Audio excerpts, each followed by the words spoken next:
honey. Pasok na ko sa work. Sige, mahal. Una ka na. Ako naman mamaya papasok sa work. Ako na muna kay baby. Ang traffic na naman sa EDSA. Kailan ba mawawala ang traffic sa Pilipinas? Hay, nakarating din. Buti hindi ako na late. May flight pa naman ako ngayon. Kakastes ang traffic sa Pilipinas. Oh, ba't ngayon ka lang parating na ang piloto? Buti na una ka. Ang traffic kasi. Buti umabot ako. Hello, Captain Bacon! Sige, ladies. Pakiayos na ang mga pasahero natin para makalipad na tayo. Makisuot po ako ng seatbelt, ma'am and sir. May gusto po ba kayo? Coffee, juice, or water? Tubig lang, anak. Lilipad na tayo.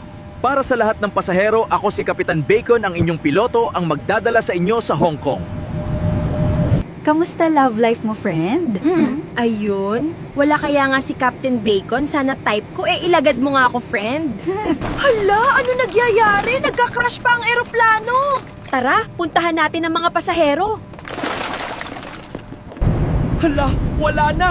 Babagsak na tayo! Hindi na!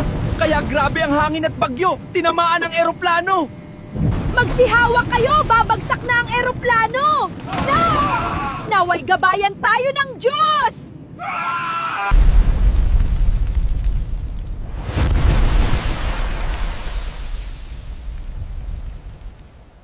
I-follow nyo na ako para sa part 2 para malaman nyo kung nakaligtas nga ba kami. Makakauwi pa ba ako sa pamilya ko?